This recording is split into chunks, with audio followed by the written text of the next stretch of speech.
Welcome to Madison City Channel's Know Your Candidate interviews, co-sponsored by the League of Women Voters of Dane County. I'm your interviewer, Shel Gross, and I would like to introduce Ryan Koglin, who is running for Alder in District 15. As we begin, please give an opening statement about the educational, vocational, and civic experience you have which prepares you for this office and why you are running for Alder. Sure. First, I want to say thank you, Shel, for hosting the interview, League of Women Voters, and the City of Madison for hosting this. I've lived on the Near East Side for about 15 years. I've been super active in our neighborhood association. I've spent a lot of time in our committees working on the environment, working on affordable housing, working on connecting our neighbors with the city and the right departments so that they can get some things accomplished if they have smaller issues. I'm a small business owner. I own an outdoor doggy daycare. I pick up a bunch of dogs throughout District 15 and throughout Madison. I have a mental health background. I'm a marriage and family therapist by degree, and that guides and leads me through all the things that I do for the community and for my business. It gives me the ability to connect with neighbors, problem solve, and work through issues that require a lot of different stakeholders. I can bring them all together. And when you get all the people together is when the best ideas come, especially for in Madison, I think. So throughout my time over the 12 years, like I said, I'm a small business owner. I've worked on a lot of issues that are currently facing the city. And those things have prepared me to be a good representative alder for District 15 and represent everybody in the district. How would you evaluate the city's current efforts to address homelessness and increase the amount of affordable housing? Are there additional steps the city should take to address these issues? Yeah, so I think that homelessness and people facing housing issues, it needs to be a top priority for the city moving forward. We're seeing it throughout the entire city of Madison. I think that we're doing a good job making progress, but we need to continue to do more. Some of the things that we need to do specifically for people with housing issues is we need to put money into programs that are helping in the day-to-day. Programs like the Tenant Resource Center that help people find housing, navigate through housing issues. I also think that we need to get more mental health workers, social workers, and people in that field on the ground at locations like the Beacon, Salvation Army, and other places. For a lot of people, we need to get resources to them. It's not always easy for them to get to the resources. So I think the city needs to prioritize putting funds into programs that are working. And then as we are investing money, we need to be looking at the data to make sure that that where we're spending our money is showing us the outcomes that we're looking for. And we always need to be open to changing and reevaluating different programs and figuring out what's best at that time, and also looking at the most sustainable options. In terms of affordability across the district, District 15 is facing a lot of pressure to live here, and we just don't have a lot of space to build. So I think for affordability, we need to really have the city help subsidize some of the affordable housing projects that we're looking at. What actions or programs would you support to enhance public safety in Madison? And in particular, what is your position on the use of body cameras by Madison police officers, given the recent demonstration project?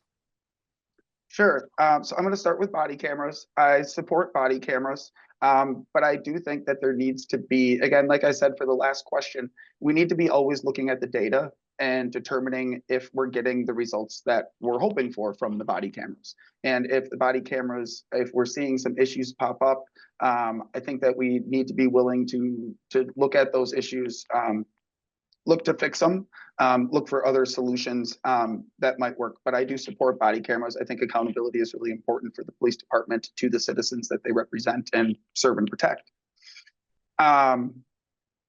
In terms of safety overall, I think that safety is very community based. And so we need to take an approach where we're talking with the communities and seeing what they need in terms of safety.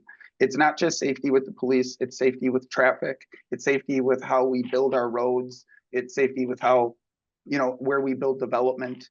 I definitely think that public safety and these issues are a systemic issue. And so if we look at them from a systemic outlook, and we look at all the areas that we can definitely get some progress made on these issues. In the wake of the recent referendum to increase property taxes, what are your priorities for the city budget?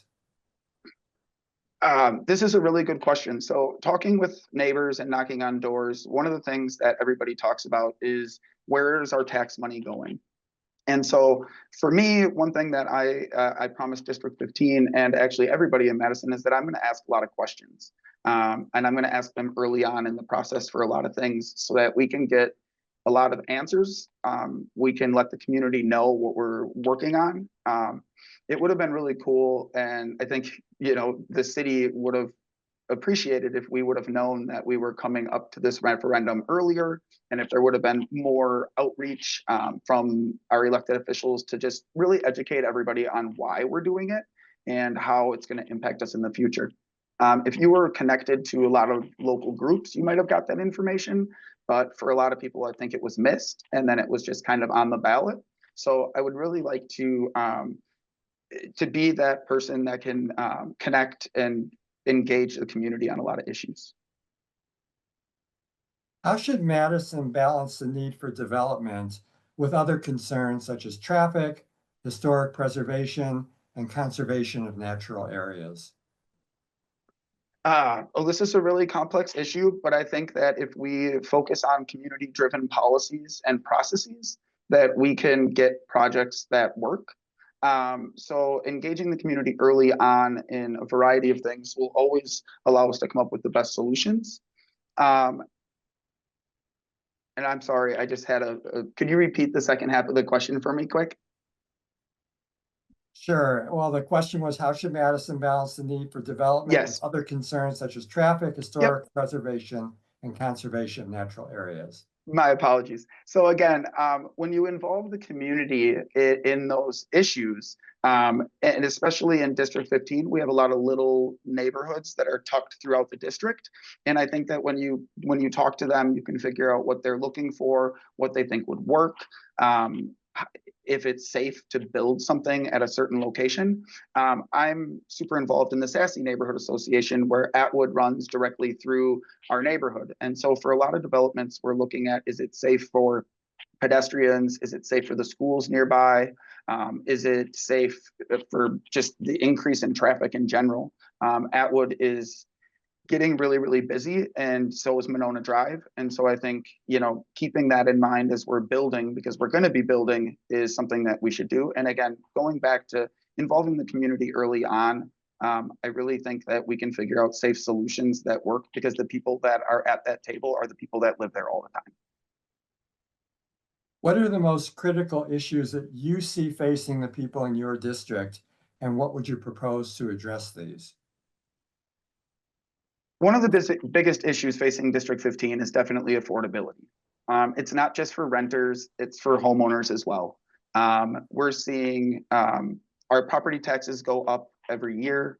I would like to see us focus on all of the people, not just homeowners or not just renters, but figure out the best solutions and use our community resources that we have to figure out the best solutions. What would you like to say to the viewing audience as we complete this interview?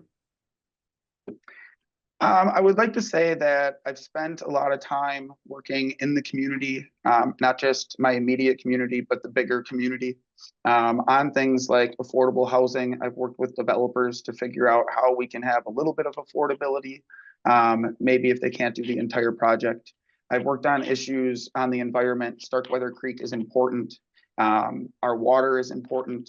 I want to focus on the issues that matter most to the people that live here. So in order to do that, I am going to engage, I'm going to listen, learn, and advocate. So if you're a voter in District 15, and you're looking for somebody that's going to listen, learn, and advocate, please check out my website, look me up, and I would really appreciate your support. And I look forward to seeing you on the campaign trail. I want to thank Ryan for speaking with us and thank the viewing audience for taking the time to know your candidates. I want to remind everyone that the general election is Tuesday, April 1st. Every election is important. Please vote. On behalf of Madison City Channel and the League of Women Voters of Dane County, thank you for joining us.